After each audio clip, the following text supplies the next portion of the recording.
Hi friends, ఏంటి ఈ electoral bond scam?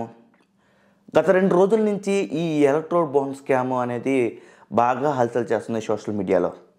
అంత పెద్ద స్కామ్ ఇది. అసలు ఇది స్కామేనా? అసలుకి ఏ పార్టీకి ఎంత ఫండ్స్ వచ్చినాయి? ఈ ఎలక్ట్రల్ బాండ్ అంటే ఏంటి అనే విషయం గురించి ఈ వీడియోలో తెలుసుకుందాం. చాలా బ్రీఫ్గా చెప్తాను. ఈ వీడియోని ఖచ్చితంగా మీ ఫ్రెండ్స్కి షేర్ చేయండి. ఎందుకంటే చాలా బ్రీఫ్గా చెప్పి మీకు క్లియర్గా అర్థమయ్యేటట్టు ఈ వీడియోలో నేను ఎక్స్ప్లెయిన్ చేస్తాను. సో మనం టాపిక్లోకి వెళ్ళిపోదాం. ఈ ఎలక్ట్రానిక్ బాండ్స్ అనేది ఒక ఎస్బీఐ మాత్రమే ఇస్తుంది. అందుకనే 2 రోజుల క్రితం ఆర్బీఐ ఎస్బీఐకి వార్నింగ్ ఇచ్చింది. అదేంటంటే ఎలక్ట్రల్ బాండ్స్ ద్వారా ఏ పార్టీకి ఎంత ఫండ్స్ వచ్చినాయని చెప్పి రిలీజ్ చేయాలని చెప్పి. ఎందుకంటే ఎలక్షన్ టైం కాబట్టి ఏ పార్టీకి ఎంత ఫండ్స్ వచ్చాయని చెప్పేసి ఆర్బీఐ ఎస్బీఐని కోరింది. అండ్ లిస్ట్ని కూడా రిలీజ్ చేయమని చెప్పింది. సో నిన్న ఆ లిస్ట్ కూడా రిలీజ్ చేశారు, ఏ పార్టీకి ఎన్ని ఫండ్స్ వచ్చినాయి అని చెప్పేసి. సో అది కూడా నేను మీకు ఆ వీడియో చివరిలో ఏ పార్టీకి ఎంత ఫండ్స్ వచ్చినాయో చెప్తాను. నేను దాంట్లో మన తెలుగు రాష్ట్రంలో ఉన్న BRS party, Janasena party, YCP party and Telugu Desam party కూడా ఈ లిస్ట్లో ఉంది. సో నేను ఈ వీడియోలో చివరిలో చెప్తాను. ముందు ఈ వీడియో మొత్తం చూడండి, ఎలక్ట్రానిక్ బాండ్స్ అంటే ఏంటి అని చెప్పేసి. సో ఈ ఎలక్ట్రానిక్ బాండ్స్ అనేది ఒక ఎస్బీఐ మాత్రమే రిలీజ్ చేస్తుంది. సో ఈ ఎలక్ట్రానిక్ బాండ్స్ విలువ ఎలా ఉంటుంది అంటే 1000 రూపాయల నుంచి ₹1,00,00,000 వరకు ఉంటుంది. సో ఒక పార్టీకి నేను ఫండ్ ఇవ్వాలంటే డైరెక్ట్గా నేను వాళ్ళ అకౌంట్లో, ఆ పార్టీ అకౌంట్లోనో లేకపోతే వాళ్ళకి చేతి ద్వారా ఎలా ఒకట క్యాష్ ద్వారా డబ్బులు ఇస్తాను నేను. బట్ ఈ ఎలక్ట్రానిక్ బాండ్ విషయం ఏంటంటే ఈ ఎస్బీఐ దగ్గర ఉన్న బేసిక్గా నేను ఒక కంపెనీ అండి. నేను ఒక నాగార్జున ఫ్యాట్స్ అనే ఒక కంపెనీ ఉంది. నేనేంటంటే వైఎస్ఆర్సీపీ పార్టీకి విధేయుడిగా ఉన్నా. ఫర్ ఎగ్జాంపుల్ చూస్తాను, నేను ఒక వైఎస్ఆర్సీపీ పార్టీ, జనసేన పార్టీ లేకపోతే ఏ పార్టీకి నేను అనుకూలం కాదు. బట్ నేను చెప్తున్నా, నేను ఇప్పుడు అధికారంలో ఉంది ఎవరు? ఆంధ్రప్రదేశ్లో వైఎస్ఆర్సీపీ పార్టీ. కాబట్టి నేను వైఎస్ఆర్సీపీ పార్టీకి విధేయుడిగా ఉన్నా. సో నేను వైఎస్ఆర్సీ పార్టీకి ఎంతో కొంత ఫండ్ డొనేట్ చేయాలి. సో నేనేం చేస్తానంటే నా దగ్గర ఒక ₹100,00,00,000 నేను ఫండ్ ఇద్దాం అనుకున్నాను వైఎస్ఆర్సీ పార్టీకి. ₹100,00,00,000 క్యాష్ పరంగా ఇవ్వకుండా నేనేం చేస్తాను అంటే ఎలక్ట్రానిక్ బాండ్స్ పరంగా ఇస్తా. అది ఎస్బీఐ దగ్గర కొనుగోలు చేస్తా. అంటే ఒక్కొక్క బాండు ₹1,00,00,000 పెట్టి లేకపోతే 1000 రూపాయల నుంచి బాండ్స్ ఉంటాయి అన్నమాట. ఈ 100 కోట్లు విలువ చేసే బాండ్స్ కొనుక్కొని నేను వైఎస్ఆర్సీపీ పార్టీకి డొనేట్ చేస్తా.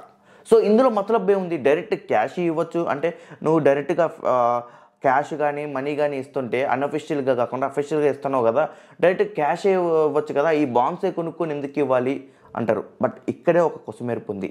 అదేంటంటే ఫర్ ఎగ్జాంపుల్ కోర్టు వచ్చేసి వైఎస్ఆర్సీపీ పార్టీని అడిగిద్ది. ఏమని అడిగిద్ది? నీకు ₹100,00,00,000 ఫండ్ వచ్చింది, ఈ ₹100,00,00,000 ఫండ్ ఎవరిచ్చారని అడిగిద్ది. అప్పుడు వైఎస్ఆర్సీపీ పార్టీ ఏం చెప్పిద్దో తెలుసా? నాకు ఈ ఎలక్ట్రానిక్ బాండ్స్ ద్వారా వచ్చాయని చెప్పిద్ది. ఈ ఎలక్ట్రానిక్ బాండ్స్ ఎవరిచ్చారనే అడిగే హక్కు కోర్టుకి లేదు. అది అన్నమాట ఇక్కడ కొసమెరుపు. అదేంటంటే నేను ఎంతైనా రాజకీయ పార్టీలకి ఫండ్స్ విరాళంగా ఇవ్వచ్చు ఎలక్ట్రానిక్ బాండ్స్ ద్వారా, బట్ ఎవరిచ్చారనేది బయట పెట్టాల్సిన అవసరం లేదు. ఇది 2018లో వచ్చిన యాక్ట్ అనమాట. సో దీని ద్వారా మనకి ట్యాక్స్ ఎగ్జంప్షన్ కూడా ఉంటుంది. 18 జీమ్ ప్రకారం మనకి దీని ద్వారా ట్యాక్స్ ఎగ్జంప్షన్ కూడా ఉంటుంది. సో ఈ ఎలక్ట్రానిక్ బాండ్స్ వల్ల మనం అఫీషియల్గానే మన కంపెనీ డబ్బులతోనే, మన కంపెనీలో వచ్చిన లాభాలతోనే ఈ ఎలక్ట్రానిక్ బాండ్స్ ఎస్బీఐ దగ్గర కొంటాం. ఎస్బీఐ దగ్గర ఎవరు కొన్నారో లిస్ట్ ఉంటుంది. సో ఇక్కడ అదే కొసమెరుపు. ఏ కంపెనీ ఏ పార్టీకి డబ్బులు ఇచ్చిందనే విషయం తెలియదు. అదే కొసమెరుపు అండ్ అదే ఇంపార్టెంట్ అనమాట ఇక్కడ. సో అందుకని చెప్పేసి ప్రతి ఒక్క కంపెనీ ఈ ఎలక్ట్రానిక్ బాండ్స్ ద్వారా డబ్బులను రాజకీయ పార్టీకి విరాళంగా ఇస్తుంది. ఏ కంపెనీ ఎన్ని కోట్లు విలువ చేసే బాండ్స్ కొనేది ఉంటుంది, కానీ ఏ రాజకీయ పార్టీకి ఇచ్చేది ఉండదు. అది బయటికి చెప్పరు కూడా రాజకీయ పార్టీ. ఇది ఎలక్ట్రానిక్ బాండ్స్ ఒక పూర్తి వివరాలు అనమాట. సో 1000 రూపాయల నుంచి ₹1,00,00,000 వరకు ఉంటుంది ఈ ఎలక్ట్రానిక్ బాండ్స్ వాల్యూ. నువ్వేనా నేనైనా వెళ్ళి కొనుక్కోవచ్చు, మనకి ఇష్టమైన పార్టీకి విరాళంగా ఇవ్వచ్చు అనమాట. సో ఇప్పుడు ఏ పార్టీకి ఎంత ఫండ్స్ వచ్చాయో చూద్దాం. ముందు మనం ఆంధ్రప్రదేశ్, తెలంగాణ గురించి మాట్లాడుకుందాం. ఎందుకంటే మనది తెలుగు ఛానల్ కాబట్టి తెలుగు రాష్ట్రాల గురించి మాట్లాడుకుందాం. తెలుగు రాష్ట్రాల్లో మనకి బీఆర్ఎస్ పార్టీ ఉంది. బీఆర్ఎస్ పార్టీకి ఎంత ఫండ్స్ వచ్చినాయి అంటే ఈ ఎలక్ట్రానిక్ బాండ్స్, బీఆర్ఎస్ పార్టీకి ₹1,215 కోట్ల ఎలక్ట్రానిక్ బాండ్స్ విలువ చేసే ఫండ్స్ విరాళంగా వచ్చినాయి అనమాట. అదే టీడీపీకి వచ్చేసి ₹219 కోట్ల విలువ చేసే ఎలక్ట్రానిక్ బాండ్స్ ఫండ్స్ రూపంలో వచ్చాయి. వైఎస్ఆర్సీపీ పార్టీ కూడా ₹337 కోట్ల ఎలక్ట్రానిక్ బాండ్స్ ఫండ్స్ రూపంలో విరాళంగా వచ్చాయన్నమాట. అంతేకాదు జనసేన పార్టీకి 21 కోట్ల రూపాయలు విలువ చేసే ఎలక్ట్రానిక్ బాండ్స్ ఫండ్స్ రూపంలో వచ్చినాయి అన్నమాట.